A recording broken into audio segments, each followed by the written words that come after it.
Everyone, I'd like to call the PZA meeting for September 22nd, 2021 to order, please. Can we get a roll call, please? Mr. Featherling? Here. Mr. Miller? Here. Mr. Tholen? Mr. Payton? Here. Ms. Peters? Present. Mr. Fairfield? Mr. Snipes? Mr. Swanson? Present. Mr. Dunnell? Mr. Eckhoff? Mr. Kirkstra? Present. Ms. Bryan? Mr. Collins? Ms. Hudson? Present. Mr. Alexander Hildebrand? Mr. Gowler? Present. Mr. Wheeler? Mr. Seroy? We have a quorum. Thank you.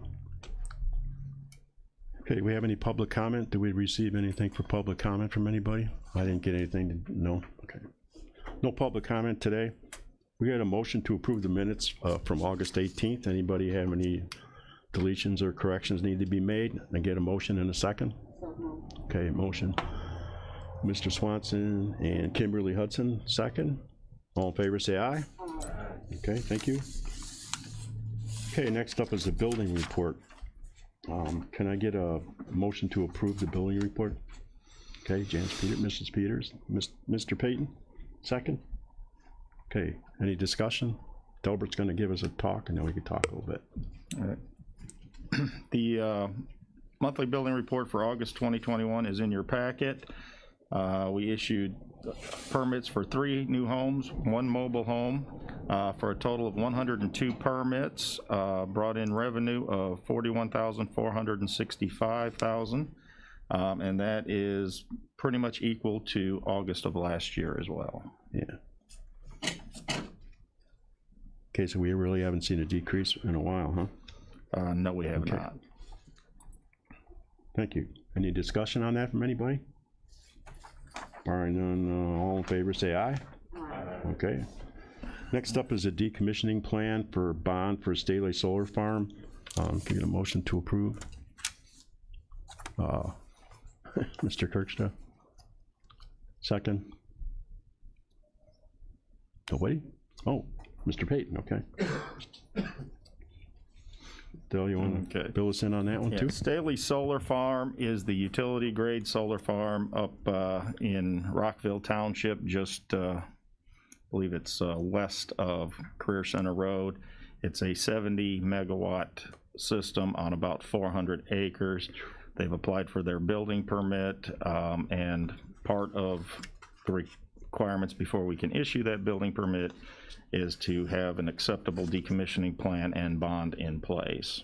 So we've reviewed their decommissioning plan, and it fits in with all the other decommissioning plans that we have seen, and we are requesting the County Board Planning and Zoning Committee to approve a financial guarantee in the form of a bond for $1,880,315. Okay, thanks, Dell. Anyone have any questions for Dell on that one? If you read through it, pretty complicated stuff. So we had a motion and a second. Can we get it all in favor? All in favor say aye. Aye. Opposed say same sign. None, barring none, okay. Next up is zoning. We have ZBA case 2105, request for rezoning from A1 agricultural district to an A2 agricultural estate district and a variance from 121-286C1 driveway intervals on a parcel generally situated in section 12 of Yellowhead Township. The petitioners are Lloyd Lorenz Ball and Regina Mary Ball, and trustees Lloyd Lorenz Ball and Regina Mary Ball, revocable living trust dated 2/18/03, property owners and applicants. Okay.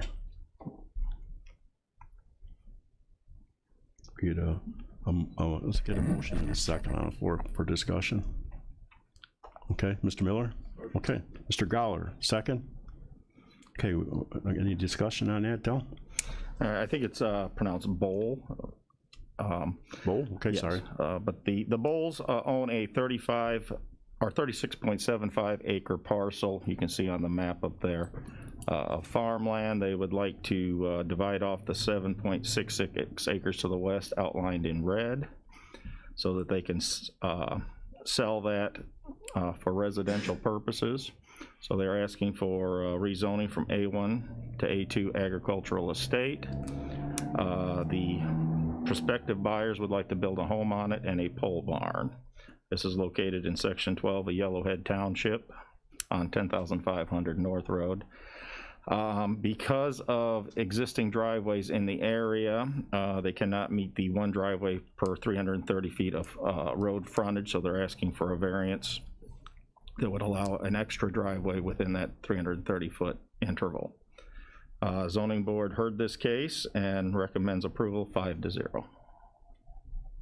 Okay, thank you. Anyone have any questions? Okay. Do we get a motion and a second on that? Okay. You know, just a roll call vote, or I mean a voice vote on that one. Can all in favor say aye? Aye. Opposed, same sign? Okay, none. Okay, next up, CBA case 21-06 is a request for a text amendment to County Code 121-146 in addition to roadside stands as a permitted use in the R1 Single Family Residential District. The petitioner is Kankakee County applicant. That's a change for us, Del. Okay. We're gonna have a motion first. Yeah, I wanted to ask you. Okay, that's all right. Get a motion in a second. Okay.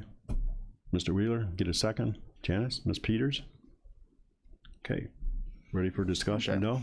If you look at, excuse me, if you look at the screens, the two maps up there are excerpts out of our county zoning map.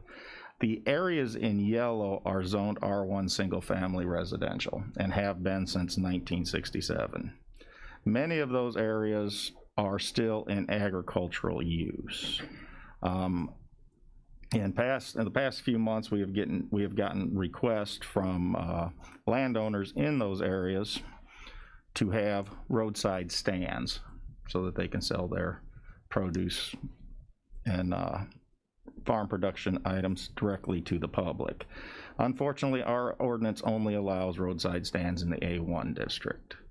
So rather than penalize those landowners, we thought changing the ordinance to allow roadside stands in the R1 district would be appropriate. We brought this before the Zoning Board of Appeals, and they also agreed with a vote of 5-0 to also recommend approval. The ordinance change would pretty much mirror the excuse me, wrong file. The requirements for the A1 district. Some of the highlights of that. The property has to be 2 acres or larger. Cannot be in a residential subdivision if it were to violate any covenants or restrictions of that subdivision. Can't be larger than 500 square feet of floor area, but it can be in a larger building as long as not more than 500 square feet is devoted to the roadside stand. They can have a roadside stand close to the road, but that's only temporary during harvest season. And then they're allowed a sign of 64 square feet on each side, not exceeding 10 feet in height. That pretty much mirrors what we already have in the A1 district. So we're asking today for the Planning and Zoning Committee to recommend approval of this text amendment. Okay. Anyone have any questions for Del on that one? I have a couple quick ones. Did I read in here properly that if you live in a subdivision that has 2.5 acre lots, you can't do that? If it's in the covenants, they can't do it? You can do it as long as it's not violating the covenants or restrictions of the subdivision. Okay. So if that becomes a hassle, who enforces it then, if it's in the covenants? Homeowners Association? Homeowners Association. So that wouldn't fall on us then if somebody got mad, they wouldn't call you? No, it would not. Well, it could be a violation of our ordinance, since we do have that stated in our ordinance. Okay. Okay, thanks. Anyone else have anything? Mr. Kirkster, are you doing the hand thing, or are you just, no? No questions? Okay. Okay, we had a motion and a second on that one. We'll get all in favor, say aye. Aye. Opposed, same sign. Okay, barring none, we'll move on to the next thing. We have a proposed zoning text amendment for cannabis dispensary. Del? That's for discussion or for a vote here? We're gonna vote That's on just that? for discussion. Okay. Just wanted to let the committee know that we are taking a look at our cannabis ordinance to see what works and what doesn't work, and we'll likely be making some changes and sending them to zoning board here in the near future. A few of the things we're looking at is the 2,500-foot setback. That is almost a half a mile and really excludes a lot of properties that would otherwise be suitable for a cannabis dispensary. Another one we're looking at is the manufactured home communities or parks as one of the items to be set back from. But we will be looking at the entire section of the ordinance. In fact, the entire ordinance is on the screen there, to see if there's any other changes that would that need to be made. Have you heard the word on the street about any other communities having problems with these and the counties and what they're doing, like in Will County and Cook County and stuff? No, I have not. No problems, or how does our ordinance compare with most of theirs? Pretty much the same, isn't it? It's similar, except for some of those setbacks. Okay. Ours tend to be a little larger. Yeah, you got more room. Okay. Anyone have any questions about that? Mr. Wheeler, none? You look like you got one. No? Okay. Okay. Okay. Yeah. Yeah, because so we expect to see something at the next meeting then? If we can get it all together in time, we have to put the application together, get that to the county clerk, then schedule it for public hearing for the zoning board of appeals. Have your meeting. Then it should be back here next month. Okay, that would be good. Sooner the better. Okay, next up we have EDA grant opportunities. Mr. Wilson's here to discuss that. I'll turn you on there, number 18 over there. Sure. You want to sit down with your computer or? No? Okay.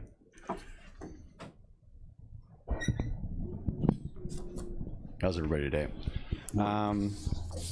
It's never quite tall enough. So Chairman Wheeler asked that we come forward, and I guess I want to kind of talk a little bit about this, maybe in a little broader scale, and then get back to kind of a more specific ask for the committee. So I'm sure you've heard a lot about mask off. Can't hear you, man. Take the mask off. Sorry. This is better? There you go. So I'm sure you've heard a lot about EDA making funds available for the American Recovery Reinvestment Act. And part of that's about $3 billion that they're going to allocate to economic development activities in the U.S. And our region, the Chicago region, Midwest region, will receive a direct allocation of some of those funds. Some of that will go directly to the state of Illinois, and then some of it will be made available on a competitive basis to communities. So we, excuse me, as a county could apply, we could apply as probably a greater region, and these involve a couple steps, and this is kind of what I want to talk about. So a lot of the tranches that we have, so it's tourism and outdoor rec, good jobs, economic adjustment, indigenous communities, build back better, and then statewide planning and research grants. And so some of them are specific for infrastructure, some of them are specific for non-infrastructure. And one of the components that we're typically up against with EDA is having what they call the SEDS document. So comprehensive economic development strategy is something that a local jurisdiction would adopt, but somehow EDA has taken this concept of a strategy and made it their thing. It's you have to have a certified SEDS, and we could have a strategy. We actually had one from 2013 to 2018-19 that was funded by EDA, work done by county planning staff and the Alliance to get the program put together, and just okay. All right, don't break the stand. So, and just that we had it for 5 years. It was a document that was created because everybody said, oh, you need a SEDS to get EDA funds, and then we never got any EDA funds. We didn't apply for it. But obviously with a new pile of money coming in because of COVID response, it really seems like a timely piece. So we reached out to EDA to talk a little bit about what do we need as a county to start applying for these funds, and the answer was some of them you may need a SEDS and some of them you may not, and tell us specifically what you think the funds could be applied for.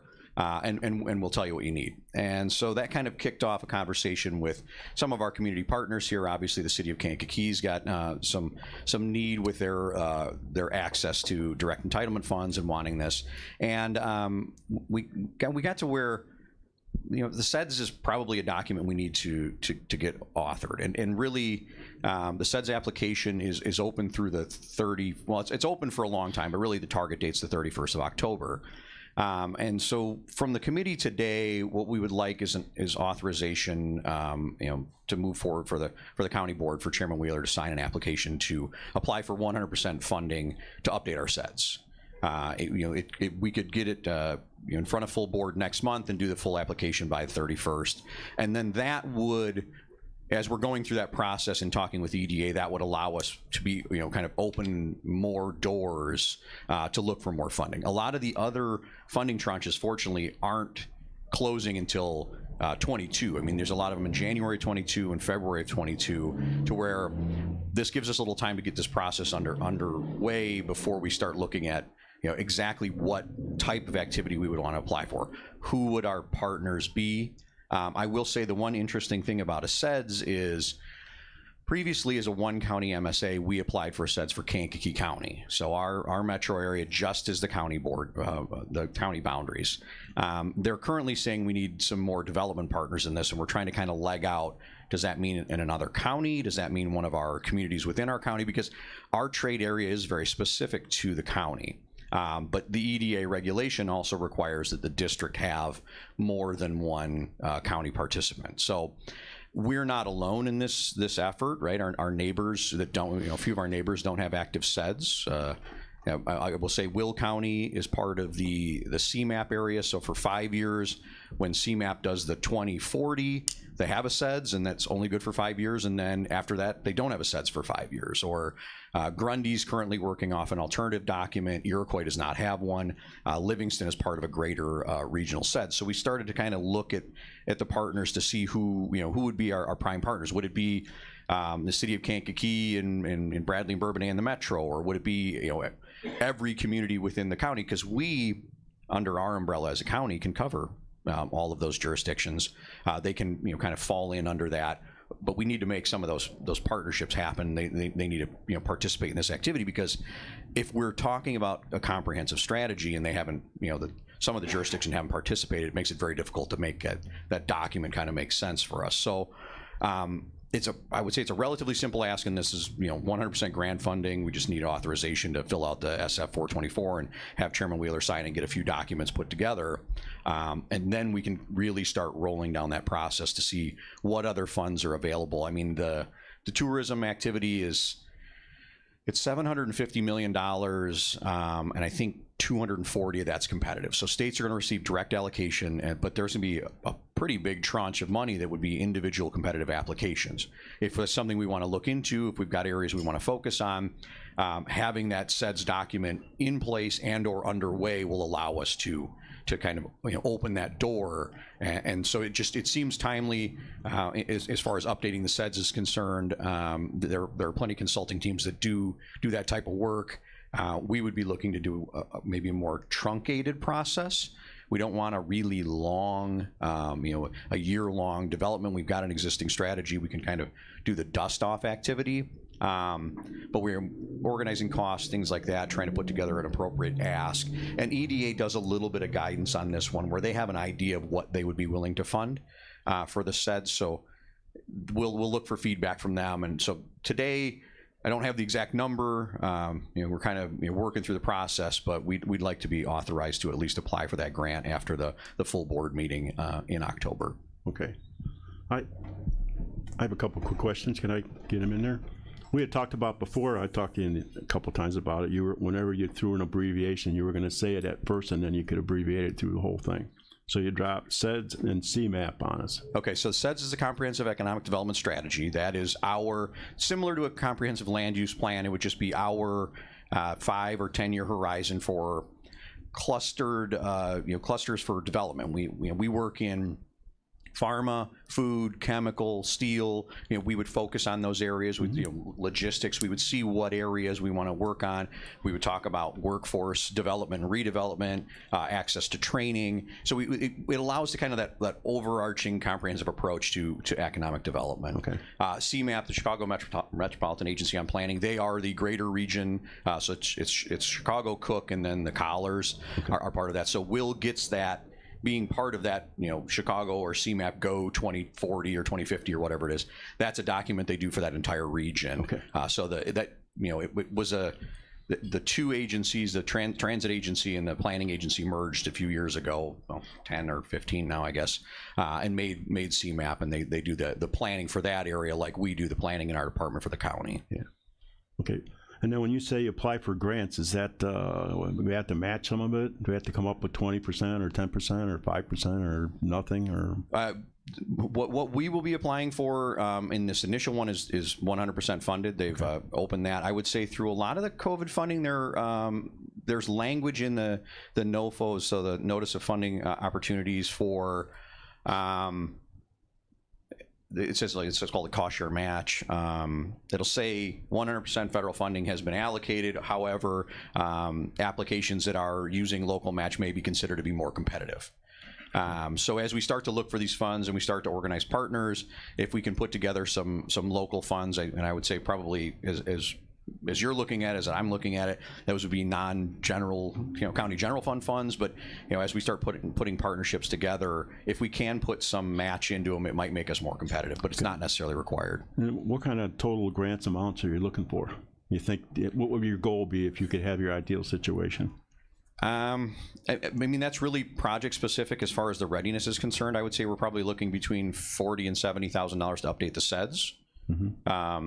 And that's probably the only one I have a specific target on.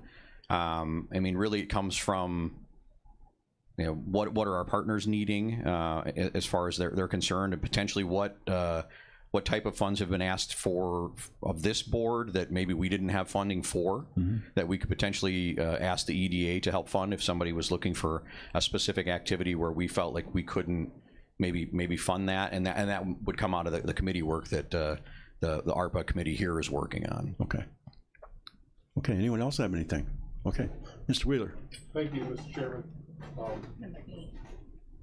I've identified roughly about $14 million in ask so far, based on those different buckets that he described. Anything from outdoor music venues to mobile 18-wheeler training, workforce training vehicles that go out to either neighborhoods or schools or factories to train people on the open jobs that we have. So there's a huge gambit of what we're talking about here, and it's just not in one specific area. But in order for us to be in the game, we got to get in the game with the SEDS. That's what this is all about. Now, some counties are asking, or some economic development organizations are asking their counties to use their COVID money for this. We're actually reaching out to the EDA to use their money for this, for a SEDS. Because everybody's realizing theirs is expired. Or knew they had to do this anyway, but they had limited funds. So to say what we're going to use it for, it's anything and everything that's available when the time comes. We just can't even apply until we have it. And we need it anyway. Get every ducks in a row for you. Yeah, we need it for economic development anyway to figure out who we're going to target, because we have, we have food processing, because we have wastewater and water that is needed in order to be able to do those things in that industry sector and the workforce to support it. Now with biotech and other things, we're able to work on those other businesses that support those types of industries. So, and obviously agribusiness is huge in this county. So it's those types of things you get from a SEDS, beyond just being able to check the box. Right now, we got to check the box. Yeah, the priority item for us is being able to apply for the greater tranches of funds. But I will say, having that that holistic, consensus-built document surrounding, I mean, everybody wants a water park, right? It's like, we need to focus, we need a water park. And it's like, that's Wisconsin Del's job. You know, we do steel. We need downstream manufacturers that utilize steel. We need upstream suppliers that feed into that steel industry. We need to focus on, you know, chemical industry, who can use a byproduct, off product, you know, either up or downstream. So it's focusing on that supply chain, on that access to, you know, competitive labor that's in that similar working group. And a lot of this stuff is getting done, and a lot of this stuff was outlined in the 2013 SEDS document.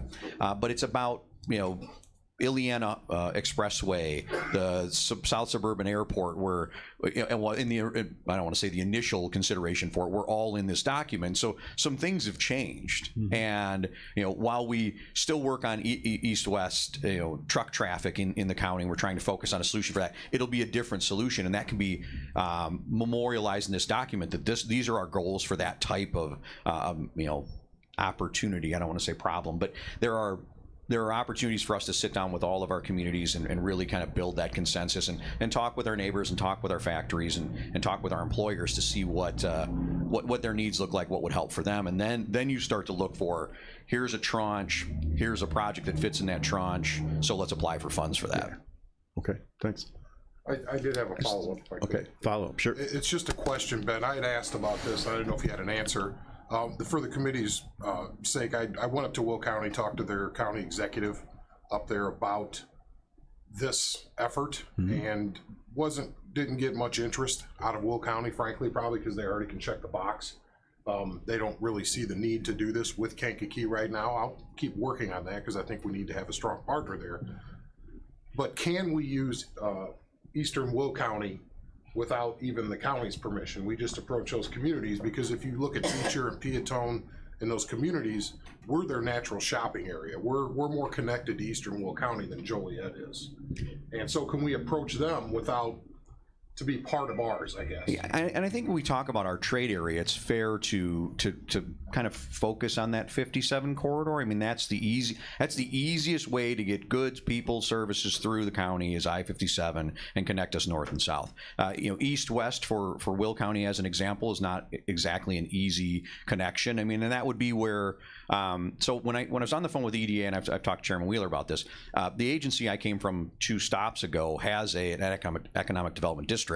So I called Kevin Lindeman and said, hey, can we just get added to your district to check the box so we can apply? And I mean, that's a much more truncated process. And he was like, we go all the way to Bureau County. We're touching Henry County. He's like, you know, we're way too spread out as it is. It doesn't make sense.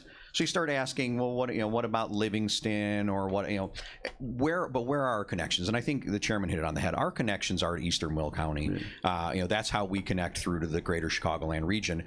Is it possible to get, you know, Eastern Will without, you know, or can they be part of both? Can Will be part of the CMAP program for the 5 years, and then Eastern Will County and their communities can be represented? I think that's a further question for EDA to really clarify for us. But you know, this is something we can ask for funds for in our application. And they'll be giving guidance back on whether or not it's something we can do.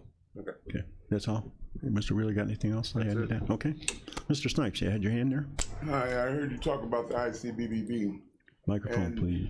That ICBBB looks like it can encompass Pembroke as well, because if I'm not mistaken, you termed it as the indigenous communities built back better, and I think that would be a prime example of a ICBBB.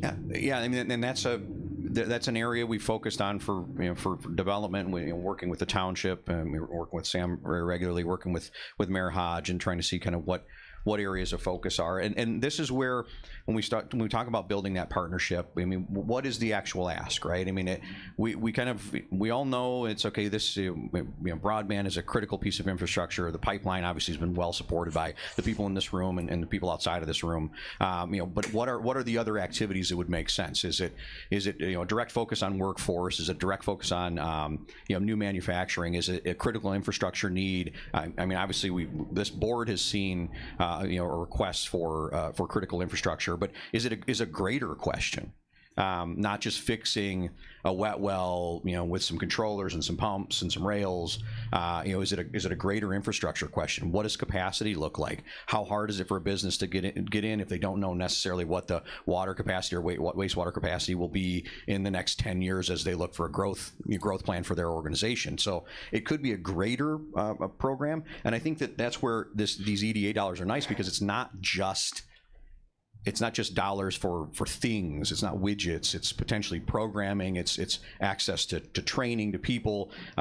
Chairman Wheeler's example of this kind of mobile, you have a welding training facility. They pull up with a truck, and you can weld in the truck, and you get trained on the job site, and then you're not commuting, and it's not as far away. Or you can bring it into an area of specific need, and you can train individuals on that. There's partnerships within Hopkins Park and Pembroke Township. Talk to somebody like Lyons Construction to see if there's an opportunity for them to be hosting or housing, but these are where the partners have to tell us this is the key area of need, and that's what that SEDS document does, as we all sit down and say where and what are we focused on, and because it's just hard to say throw that one in the bucket or throw a blanket over that one. It's harder to do that. That's why we really need to build that consensus and see where the target areas of need are. And I think we all have a really good idea of that, but it's nice to really work through that process. Okay. All right. So with that being said, I noticed that when they said indigents, that kind of just threw my mind there. However, there's a lot of great qualities in Kankakee Key. One of the things I think is forgotten is that we are a college town. And that's something that's been, I don't see has really been pushed enough, but there's a lot of areas here that, I think would be great for, enhanced economic development, even if it's just in the preliminary processes of the idea of how do we build better a community that's already, it may suffer, but it's building back. Yeah, and that's so it's a little bit of future proofing, right? And I would say not only were we a college town, we're a university town, and I mean it's partnerships with both KCC and Olivet, and trying to make sure that access to those needed training programs are available.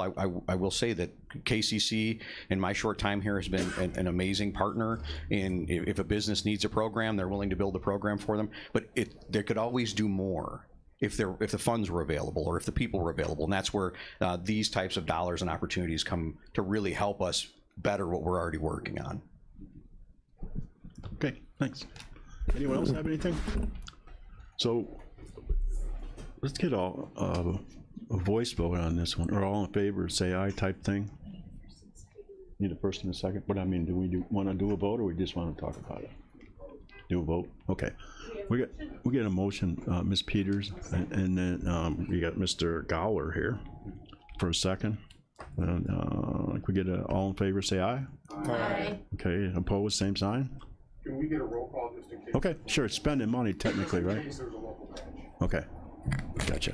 Mr. Featherling? Aye. Mr. Miller? Aye. Mr. Payton? Aye. Ms. Peters? Mr. Snipes? Aye. Mr. Swanson? Aye. Mr. Kirkstra? Aye.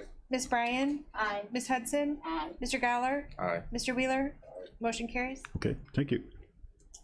Okay, that's what you need, Ben? Okay, good to go. Okay.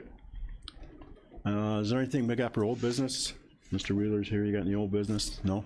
We have any new business to come before the committee? None? Okay. In that case, I entertain a motion to adjourn. Mr. Kirkstra, Ms. Peters. Adjourn. Second? Thank you, Janice. All in favor, say aye. Aye.